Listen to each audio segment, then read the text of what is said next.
Yeah. All right. 1, 2, 3, 4. We don't want this lousy war. 5, 6, 7, 8. Bring them home and set the date. 1, 2, 3, 4. We don't want this lousy war. 5, 6, 7, 8. Bring them home and set the date.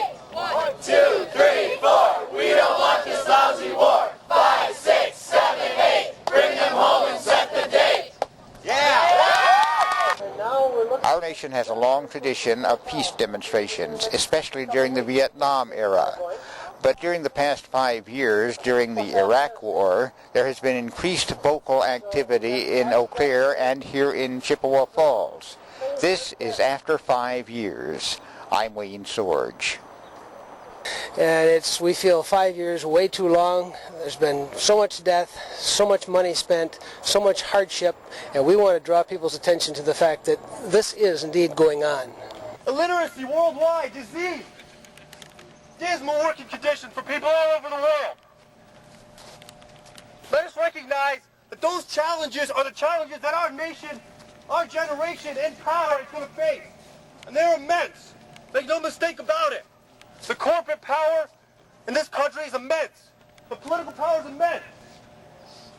But the chance to do something great for our generation, the chance to overcome those challenges and those obstacles is there. And we only have one chance, though. We only get one chance to overcome those obstacles. Let us resolve today never to give up this fight. Never to back down. And sure as hell never to allow fear to Our civil liberties are being violated by the Patriot Act and by this alleged war on terrorism. With our troops dying every day in Iraq, we're almost up to 4,000 people dead. What are we going to do about it? What is there? Are we going to talk about it? Are we going to go to the president? Are we going to get a president that will actually do something about it? Hey guys, who here agrees with nonviolence? War is nonviolence. Yeah. I just wanted to say, share a quote by Martin Luther King Jr., who was not only just against racism, but was also against the war in Vietnam and spoke out very clearly against that. And he said, "Darkness will not drive out darkness, only light can do that. Hate cannot drive out hate, only love can do that." And I think that quote means so much to me. And I just feel like when people are saying nonviolence, that doesn't work. Like, once situations get really bad, you just need to go in there and fight, bring in your guns. That doesn't work. We've seen that. It obviously doesn't work.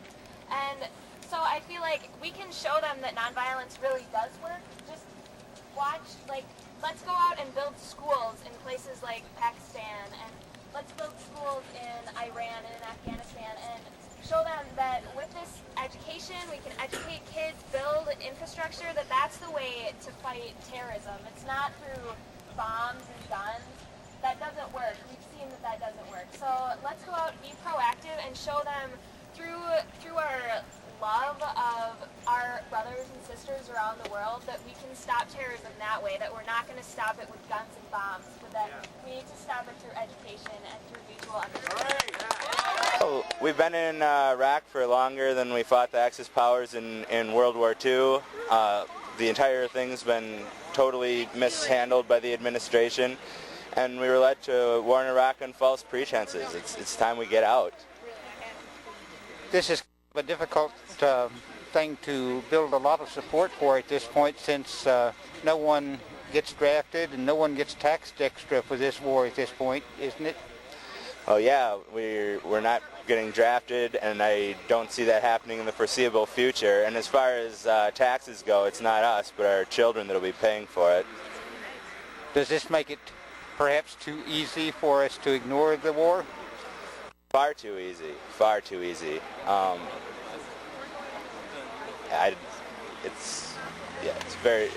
It's way too easy for this.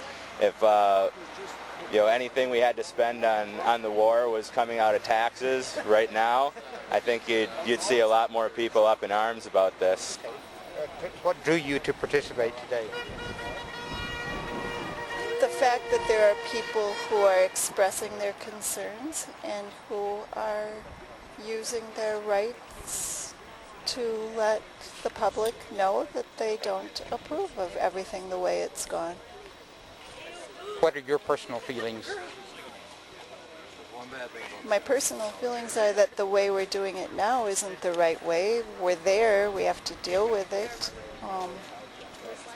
but it needs to be dealt with in ways that are creative, ways that ask people these ages, they're the ones going and fighting, get more involvement, more. Right now everything is from the top down, and trust it, and if you question it, you're not being patriotic. It is patriotic to question. It's patriotic to be concerned about what's happening. And these are things that they have such long-term repercussions that... fear and of terrorism. Such ambiguous terms that our politicians are throwing around at this point, and talking about sort of these endless wars. If you're fighting against terrorism and against drugs and these sorts of things, are so ambiguous. Wars can go on forever. My main point is that we as a nation have to not be caught up in these ideas of fear, not be scared by these ideas of fear, because then we're not able to sort of express the compassion that we have for other people in the world. That's what creates the conflict, is our fear around the world. Do you feel like the students on the campus, for the most part, care whether the war goes on or not, since we don't have a draft or anything? My guess is that most people, maybe around 70% or so, 75% of students on this campus are against the war, and that they feel that we've gotten to a point where there's not much they can do about it anymore, which is why we don't see as many people out on the streets, we don't see as many people with signs, we don't see as many people at rallies, because they don't feel that there's much they can do at this point, even though they are opposed to it. Do you feel like there's a despair or a feeling that you might as well give up? I think that does exist. People want to see change, but they're not seeing anything change. 5 years with the same strategy, the same amount of people are dying, the surge isn't working. I think, yeah, there is a good amount of despair that exists within the student body. Do you feel like that the war is likely to go on, whoever is elected and whatever they say they might do? No, I don't. I think it's politically becoming so damaging that the next president, regardless if it's Republican or Democrat, is going to want to bring it to an end. I would almost bet on that.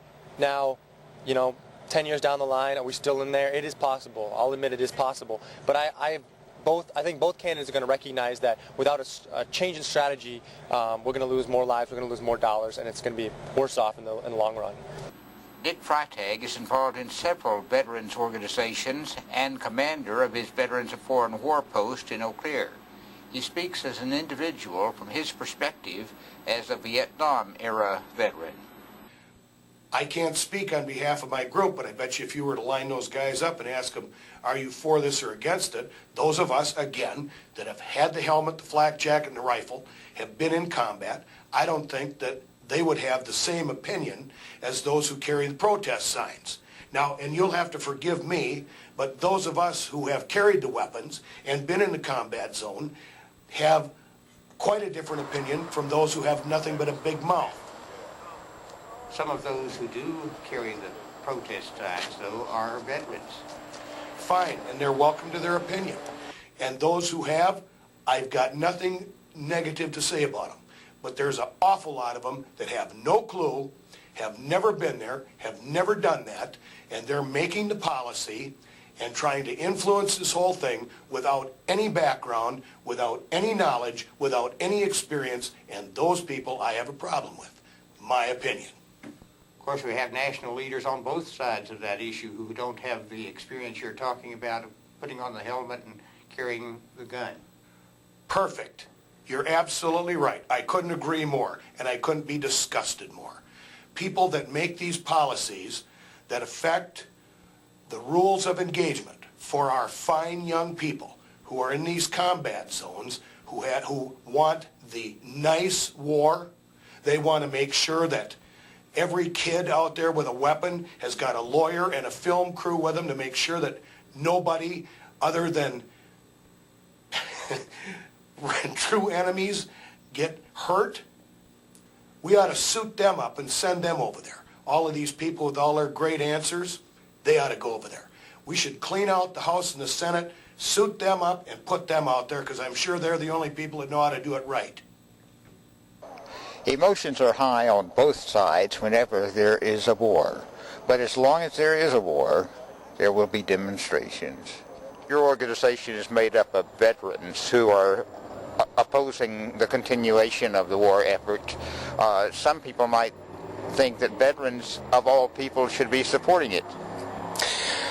I think that if we take a good close look at it, that most people, more people than not, are also supporting peace. It's something that we need to keep in mind, that peace is a whole lot cheaper than war.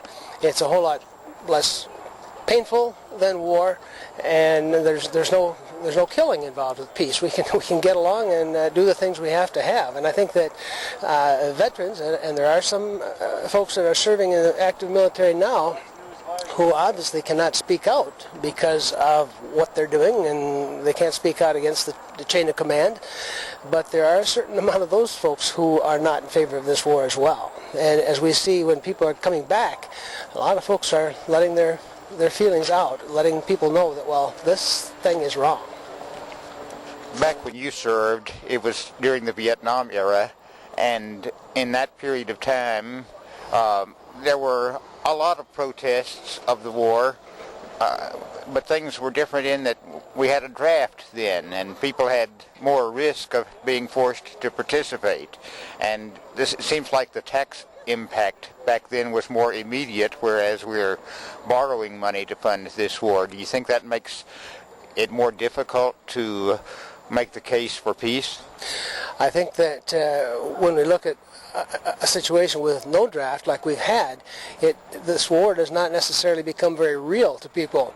In fact, at one point George Bush made the comment, don't worry, just go shopping. And I guess that's probably what people have done. This war really affects so very, very few people in this country because we're borrowing the money to pay for it. It's all going on a credit card, and therefore it isn't very painful, except for those folks who have children or relatives who come back in a box with a flag over it. Those people are obviously directly affected by this. So it's too easy for us. Without a draft, it's not real meaningful. So.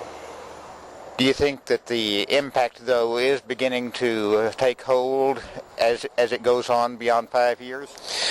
I think it certainly should. We've been involved here now longer than we were involved in World War II, which many people don't realize. So we've been involved in Iraq longer than in World War II.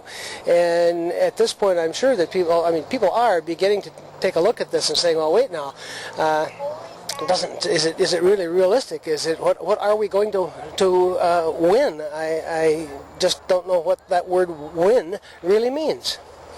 I belong to many organizations. Among them include this University of Wisconsin Staff and Faculty for Peace and Justice. And we, of course, as academics and scholars, want to include peace and justice issues as a part of our curriculum and our concern. If you educate students, they need to be educated for something, and democracy and democratization is a really important element of that. I also have been standing with Women in Black when the Bush administration decided to invade Iraq. We had teach-ins at the university, and we formed a women-only peace collaborative based on the one that was started in Israel many years ago, and to stand in solidarity with women across the world who were victims of war and torture and bloodshed. And also I've been a Code Pink person because they are very much out there saying war is not the answer, war is never the answer. We have to hold the administration accountable for the war crimes.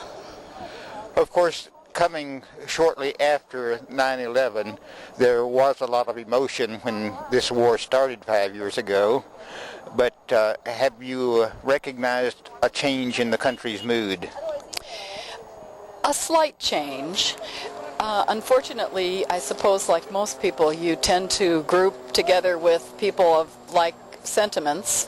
But I do see more stories in even our local Eau Claire paper talking about the costs of war. We should really be fully aware of the human costs of war, but the economic costs, I think people are waking up to the fact that health care is a crisis that's being driven, and the economic recession is a crisis that's being driven by our priorities being focused on military occupation of other countries.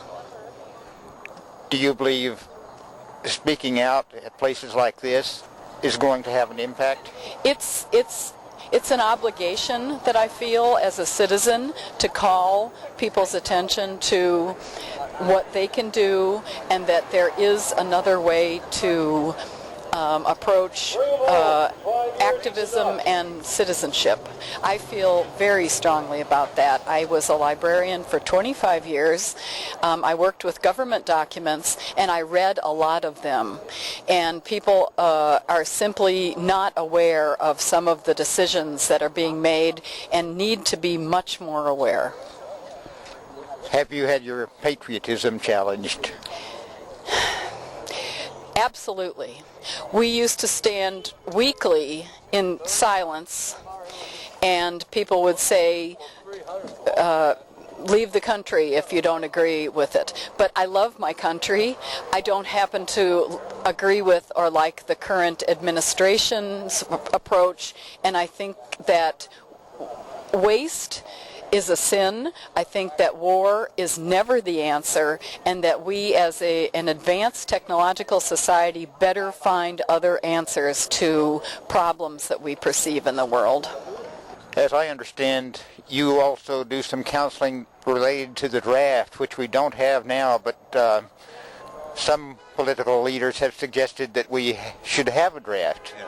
Well, and it's not a matter of whether we should or shouldn't. We know that the laws, the way they're currently set up, the President of the United States, no matter who that President is, can enact a law where within less than 6 months, people who are eligible to be drafted will be reporting to bases, and they better, if they're thinking of conscientiously objecting to anything of that war of any nature, they should be getting ready now, because we're only one incident away from a draft where a president could even enact something in less than 30 days, where young men would, and women likely, while the law doesn't stipulate women, you know that that's going to be one of the first discussions once the draft is enacted, and we're only one incident away.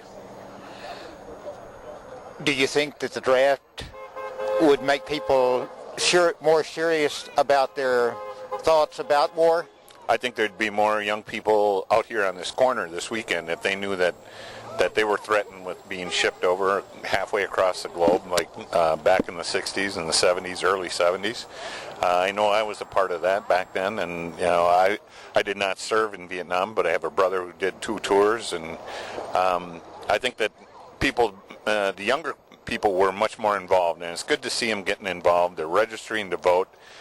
People don't realize, but the big outturn in the elections, these primary elections in these last few weeks, have all been accounted for. The younger people who are coming in, and they're coming in and voting in Democratic, and they're voting for Obama, and they're voting for Hillary. We're dealing in a political arena. We're dealing with a politically correct war run by politicians, not by warriors. We're sending aid and rebuilding an infrastructure to a country that's sitting on a lake of oil. Now, I don't get it. I'm not supposed to get it. I'm just a former serviceman myself who did his thing during his time. I don't understand why we have this policy of rebuilding an infrastructure for people that are sitting on a lake of oil. It seems to me that if we'd have them rebuild their infrastructure, they'd have to lay down their assault rifles and pick up a hammer and a saw and a trowel and go to work and rebuild it. I don't want to rebuild it. I got a bad attitude. But then the other thing that I think that we should do pretty soon as a nation is define what it means to do war. Because right now, what's going on is not war. It's something political, but it's not war. War, the last war, to me, that made any sense was the Second World War. Because there we just pounded the hell out of them till they said uncle. When they said uncle, it was over with. But now we want to negotiate everything. We want to negotiate everything. If we want to do war, let's do war. If we want to do this, I say let's quit, because it's not war. Should we have a draft? I don't know why. I have no idea why we didn't want a draft.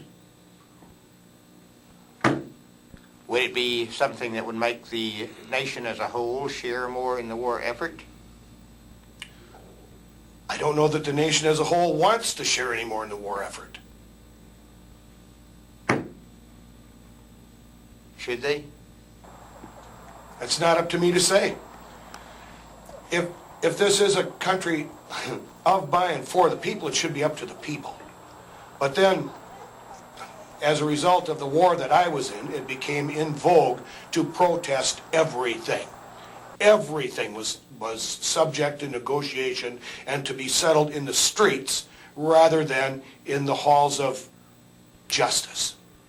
So, this is our mentality. Let's just decide policy in the streets rather than in the House of Representatives and the Senate. And I think it's mindless. Do some of your fellow veterans have difficulty understanding your position? Yes. There are some who believe that we need a strong military, and I agree with that. We do need a strong military, but it needs to be channeled into doing good. And not, let's face it, this war was a George Bush project. We're the invaders in Iraq. We went there, and I found out since that it was the wrong thing to do. Sure, there are folks who are very, very attached and dedicated or devoted to the military and what it stands for, and that's okay. But I think they need to ask themselves, well, what is this really for the best? We need to be looking at our military to form peace coalitions and to do peaceful sorts of things instead of sadly enough what we're doing in Iraq. We started this in a period of time when there were still many emotions about 9/11, and that probably had a lot to do with the initial support. Do you see that having changed since the initial start of the war? Certainly, there were many people who at the beginning of this were in favor of it, and part of that, I think, is that we were fed a bill of goods that showed us that, well, hey, supposedly that this was a just thing, that they talked about mushroom clouds, and they're going to get us if we don't get them first, and all these kinds of things, and it was based on fear. And still to a certain degree I think is. But when it's based on fear, people say, oh, we've got to strike back. And so people were for it then. But as we go along and we see that this terrorist business we've created a lot of terrorists, let's face it over there. And so it isn't as popular, let's say, as it once was. People are beginning to see that there's some problems here. You have encouraged people to bring shoes to this demonstration. What is the symbolism of that? Well, basically the symbolism of the shoes is to show that those are empty shoes. They are supposedly on a small scale at least to show the people, almost 4,000, it'll soon be 4,000 Americans that have been killed. However, I want to stress one thing, that we're not looking just at Americans killed. If we look at we don't even know the actual numbers of the Iraqi people killed. We're told that it's somewhere between 100,000 and maybe 1 million people over there. Now, for a country of 28 million people, to have 1 million of them dead is a large percentage.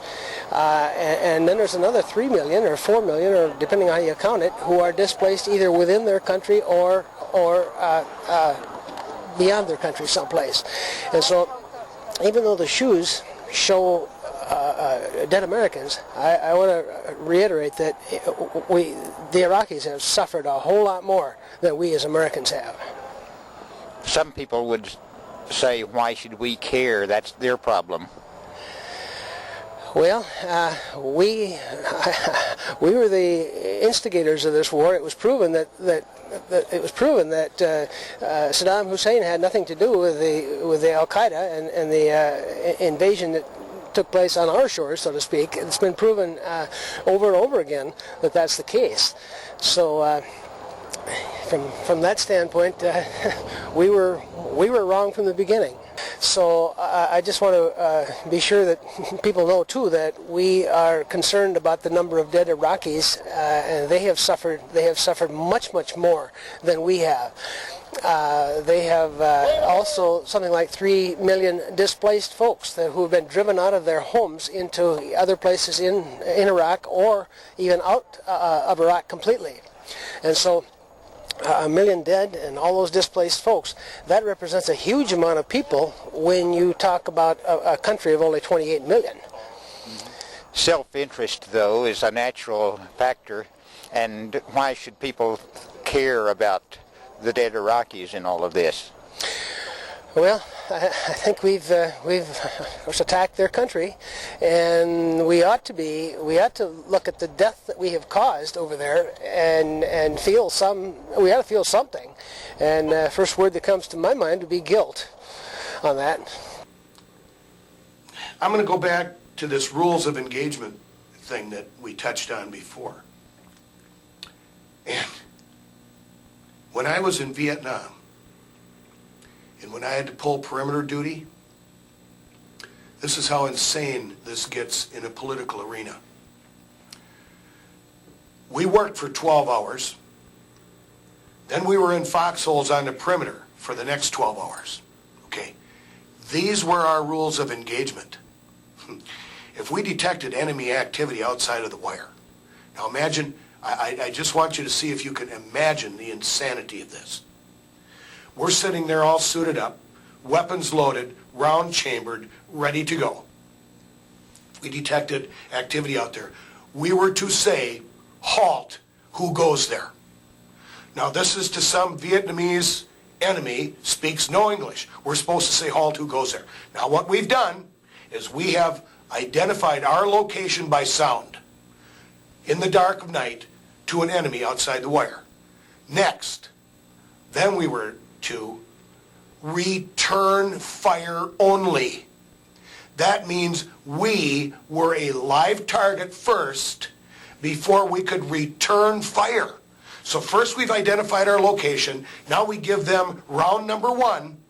If we survive that, then we can return fire. Now there's politically correct for you. There's politically correct. My God, how insane is that?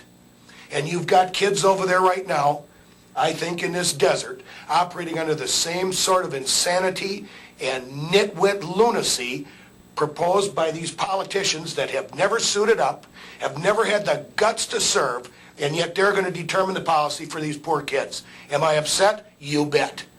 I am livid, because people should at least have some kind of experience or background or knowledge of the danger that they're putting these young people in to come up with stupid rules of engagement like that.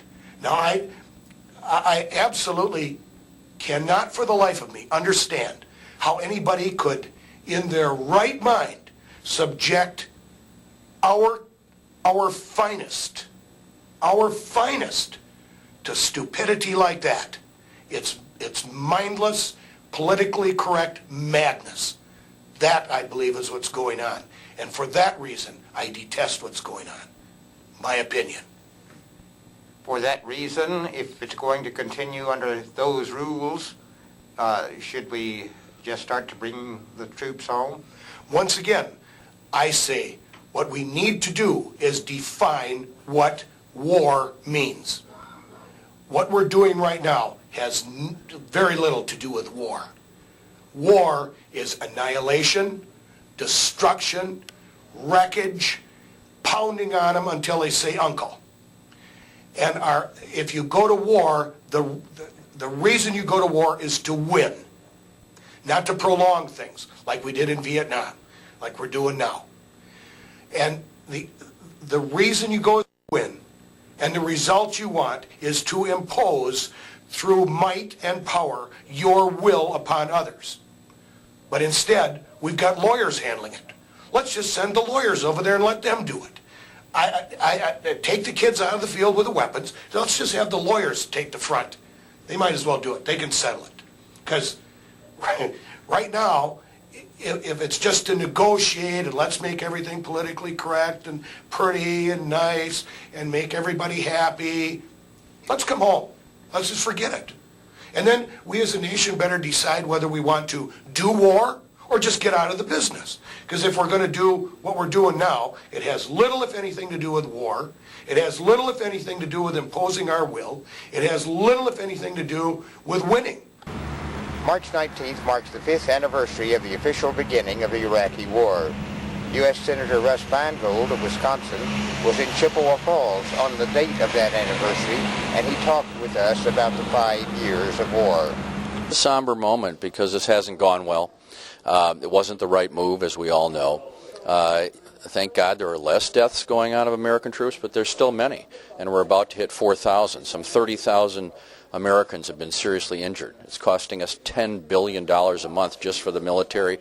The military says they are much weakened and less able to deal with issues. And, of course, it's costing our country an absolute fortune in terms of our economy, and I think it's hurting our national security. So I do think it's time for us to begin to safely redeploy the troops from Iraq, and, of course, that's been my position for some time. You started out rather lonely in that position. How do you observe how the country and the political establishment has changed during that time? Well, the country clearly believes that this is a mistake and wants us out of Iraq. Unfortunately, the leaders in Washington, not only Republican but too many Democratic senators, have not taken the tough steps to end this mistake. So we need to do that, and we need to do it now. During his listening session in Chippewa Falls, Senator Feingold faced repeated concerns from citizens about the cost of the Iraqi war in lives and money. Get worn out and are just down about this thing, and they feel like, what else can they do? They thought they had elected a Congress that was going to deal with this. And this is where Democrats have fallen down. Not all Democrats stood together to end this war, and they should have. I think we would have been able to bring more Republicans along. And, we have, I forced a debate on this a couple of weeks ago, and it was really hard. A number of Democrats were really mad at me. They said, why would you want to be talking about this war? And I said, I'll tell you why. Because I went around, at that point it was like 30 listening sessions in Wisconsin. I said, in bad weather, big crowds showed up. I did not mention Iraq at the beginning. Notice I didn't mention it at the beginning, even though it's very important to me. And every single one, somebody stands up and says, even very conservative counties, when are we going to bring the troops home? So this is a real problem with Washington talking itself into believing that people don't care about this. They do.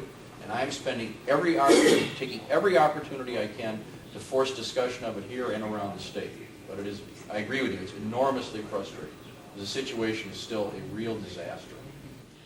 Is there any chance, Russ, that there is any candidate that understands the situation over there that has happened from 1942 and up? I personally believe that this administration is so stupid. I mean, even I knew before the war that there was no way we could go in there and win. Absolutely. And he is, I shouldn't say anymore. It just baffles me how stupid he is, they are, and actually we are, because we put him in office. Now, I want the young people here to understand you're seeing an example of free speech is. See, in this country, you can say that and not get thrown in jail. In a lot of countries, you go right in a slammer. So, not that you should, of course, but I just want the young people to understand what it means to have the freedom to be able to say something that strong about the administration. I think all three of the people that are likely to become president have a much deeper understanding of the importance of resolving the situation in the Middle East. And I believe that they will devote real effort to it. I think in particular the Democrats understand this.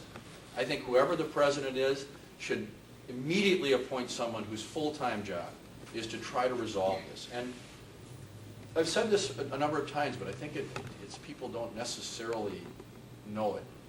The people that are running the show in Lebanon, Israel, and the Palestinian Authority are not the extremists. They're moderates. Ehud Olmert defeated Netanyahu, the very conservative guy in Israel. Mahmoud Abbas is the more moderate person. The Lebanese prime minister is trying to prevent the Hezbollah from taking over. So you have people in place now. And the King of Jordan, I actually got to be at the palace of the King of Jordan in Amman. He said to me, this is a good combination of people if we would only invest the energy now to resolve it, have a Palestinian state, get stability for Lebanon, and have Israel be secure. Eugene Reineck? Okay, my concern is this Iraqi war. It's costing us $12 billion a month right now to keep that going. Where's that money going to come from? I mean, I don't think we should be over there, period, but if I had my way, I would be over there. Well, this is just a perfect example. You know, I'm going to think of you when I tell my colleagues 2 weeks from now, 9 o'clock on Monday morning leadership meeting, guess what? People still want us out of there. You know, they say, well, that's the far left. You don't look like the far left to me. You look like a regular guy here in Wisconsin who thinks it's a dumb idea what we're doing there, and that's the thing. They try to marginalize something that is really a general view. Now, let me just add one other point. I carry around a speech by Osama bin Laden in 2005. In his speech, I'll let you do one more. Let me just finish. In his speech, he says, I am going to destroy America by bankrupting it. Okay? Yeah, they'll do terrorist attacks. They'll do this, but that's why they attacked the World Trade Center. It's the economy. They want to destroy our economy.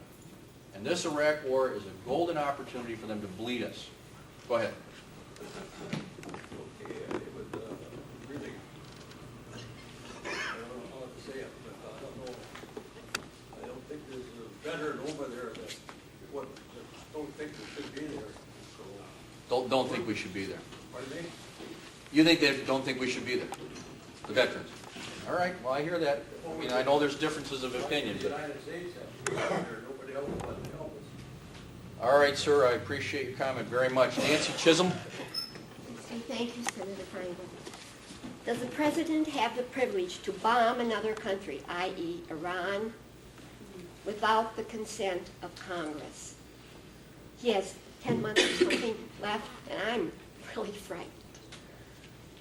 Well, the President has the power to act in certain circumstances in self-defense of the United States in an emergency under the War Powers Act.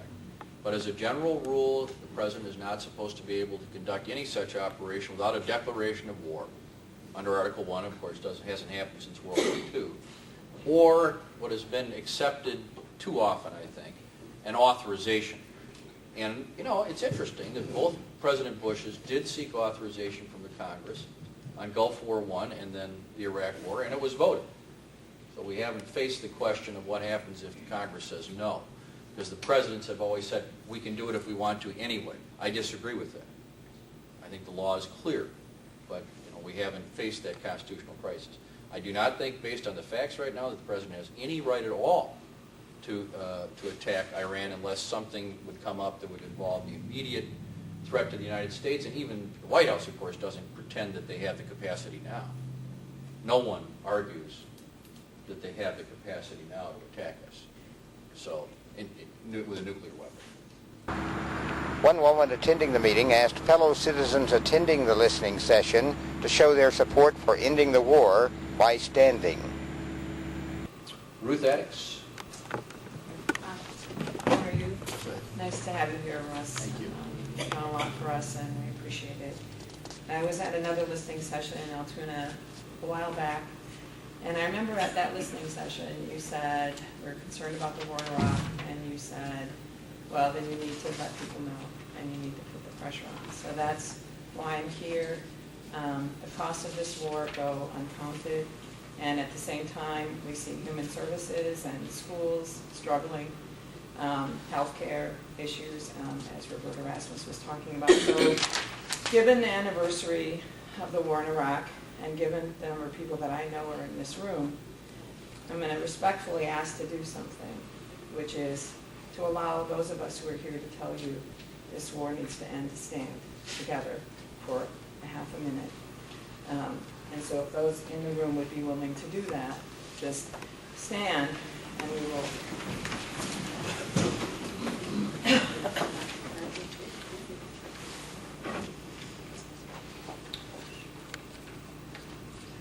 Thank you.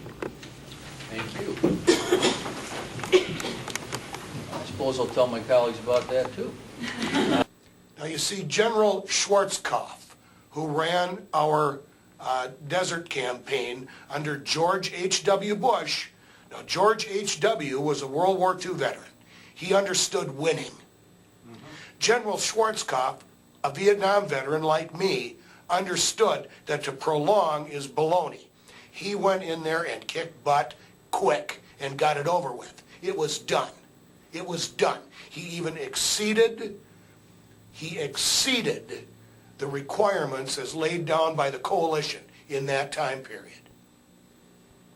But he understood it because he was a veteran. He knew it.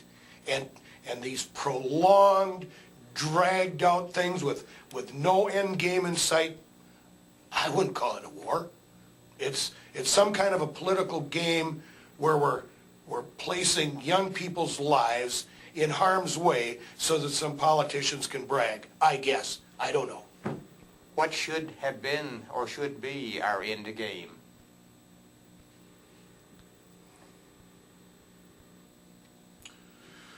Well, we have a problem with this deal that we're in right now.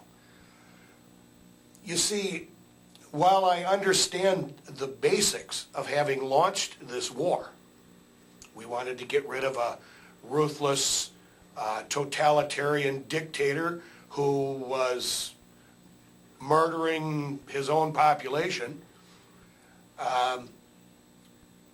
That's been true in countless other places. I understand that, and I understand that. But the thing that's different here is that, again, and I understand the basic premise of having launched this thing because we wanted to rid the country of their totalitarian, ruthless, bloodthirsty dictator, and then make this country into a model of democracy. Okay? But in order for democracy to work, there has to be a desire on the part of the people of that population to want democracy and freedom and liberty and self-government. And these people have been downtrodden for so long that they have no clue. It's not unlike the similar situation in the former Soviet Union, where we had this big thrust for democracy, but the people didn't understand the concept of freedom, liberty, and democracy well enough to make it work. And we're reverting, it looks like to me, back to a totalitarian government in the former Soviet Union.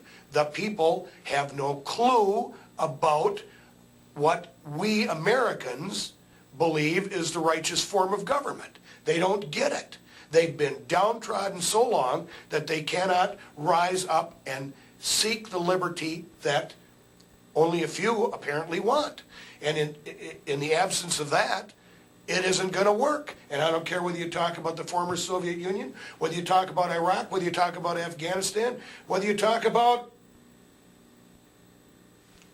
name one, doesn't matter. If they don't get it, if the people don't want it, it isn't going to happen. Even if it's just a small group that wants it, it isn't going to happen without the desire on the part of the people to make it happen. So should we give up on trying to impose democracy? What we should give up on, Wayne, is trying to make believe that the rest of the world holds similar values to the American nation. That's what we should give up on. Because right now we've got do-gooders, we're knee-deep in do-gooders that believe that the rest of the world is interested in caring and concern for other people, and they're interested in all of these other warm, fuzzy terms that do-gooders like to talk about, and they don't get it. They just don't get it. Because the rest of the world is a savage place. And there are people that have never traveled abroad, that have never seen it, that don't understand it and don't know, and they live in la-la land here in the United States, believing that our way of life is similar to the rest of the world. They have no clue. There's very little of what goes on in this country around the world. Not that much of it. There's more people that are under the thumb than that are living in the freedom that we enjoy. And they don't, these do-gooders don't get it. Are they responsible for the war? You know what?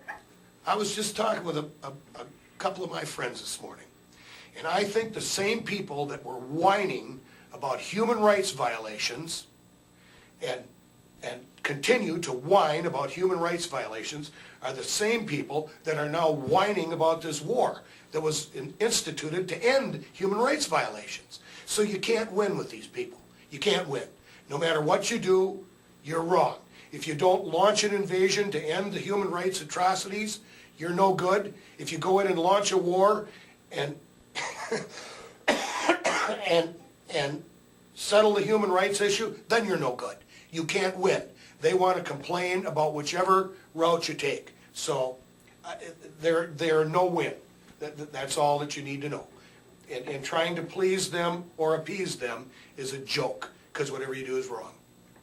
Well, much of what they say in their arguments includes the idea that we were brought into the war under false pretenses, that there were weapons of mass destruction that were not found, and that there was a connection between the Saddam Hussein government and the 9/11 attacks.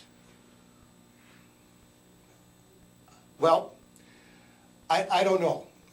The only thing that I guess I'd like to say in that regard is, and I've heard both sides of this thing, and I've heard the government officials, and I've heard the other people that say, well, there were no weapons of mass destruction. But, interestingly, and I thought this was pretty goofy on the part of our government, I think we announced 6 months before we were going to go into Iraq that we were going to go into Iraq and invade. We announced that. Now, if they had weapons of mass destruction, in 6 months you don't have to be too sharp to load them on trucks and take them elsewhere, or fly them out of the country. I think that there are people who, I personally believe that there are people who actually saw weapons of mass destruction there and didn't just make up some story so we could launch a war. Now, maybe it's all cooked up. I don't know. But it seems to me that, that we didn't just do it for fun. I don't think we did. But of course, again, damned if you do, damned if you don't. Believe one side, believe the other. What if somewhere in between lies the real truth? What if the weapons were really there, but they hauled them out as soon as we announced, hey, we're coming after you in 6 months? Now if we'd have said 6 hours, they wouldn't have had time to load the trucks and the planes. But in 6 months, unless you're that stupid, you should be able to get rid of this stuff. People also point out that there's more of a connection with Saudi Arabia, a nation that the Bush administration has had pretty friendly relationships toward, but more of a relationship between that nation and the 9/11 attack than there has been with Iraq. Well, once again, I think that we as a nation and as a government ought to define who our friends are. They should be rewarded. The ones who are not our friends should be either left alone and abandoned or punished. But we've got to make this determination. But right now, and of course, you asked, so I'm going to tell you my opinion. But it all has to do with money and bribery. Money and bribery is how we determine who our friends are. If we go into some foreign country and find some guy that we can put in a business suit who speaks broken English, he's suddenly our friend. And his country is our friend. I don't know that to be true. Okay? I don't know that countries that spend a lot of money with us are necessarily our friends. I don't know that. If at the same time that they're our friends, they're also harboring terrorists and other people who wish ill upon our nation. So unless we define who our friends are and who our enemies are, I don't think anything's going to change. But it all has to do, root cause, bribery. Anything specifically about how bribery is involved in the Iraq War? Well, the bribery has to do with the politics that are governing the Iraq War. I think, to quote, the great Oklahoma sage, we've got the best government money can buy, and I'm sick of the influence of money on politics, on war. Sami Rasouli is former operator of a popular restaurant in the Twin Cities, but he works now with the Muslim Peacemaker teams in his native Iraq. As he visited our area to speak at the University of Wisconsin-Eau Claire, we spoke with him about concerns some have that if the United States forces were to withdraw from Iraq, violence would increase. He has a different perspective. No, on the contrary, peace will happen, certainly. I'm confident because the puppet government, when the U.S. leaves, because the U.S. is backing this government, either they leave with the U.S. or they sit down with the opposition of their government and share power, negotiate to share power, and take Iraq to the safest side and go back as Iraqis within democratic, free Iraq that serve Iraqis all, not only one sect like the Shia sects that right now ruling Iraq. So we should not be worried about a potential bloodbath if we pull our forces out. The bloodbath already happening by the presence of the U.S. because so far 1.2 million Iraqis got killed, more than 4,000 Americans are killed. What kind of bloodbath you want to see? The bloodbath allegation is just a lie and has no basis on the ground. I met and I'll meet constantly Iraqi leaders of different factions, politically, religiously, ethnic backgrounds, and they all assure that Iraq is a beautiful mosaic formula of all kind of people who managed to live together for a long time, and actually more than 13 centuries. So the people who are passionate about Iraq and worried about Iraq, I would like to make sure and having peace of mind that Iraqis will figure out how they accommodate each other, accept each other, and live within one law that serve all Iraqis. Was our involvement in Iraq a mistake, or was it good to get rid of Saddam Hussein? Well, to tell you the truth, Iraqis who I met in the southern provinces are happy that the previous regime has gone, because it was a form of dictatorship, and every human beings on this earth doesn't like to be dictated by somebody.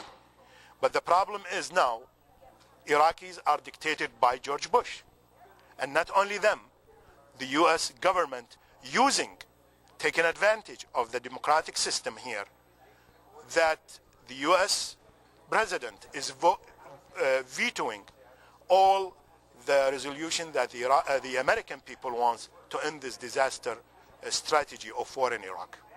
Some people say Iraq is a situation of we've broken it, now we have to fix it. Will it fix it for us to get out?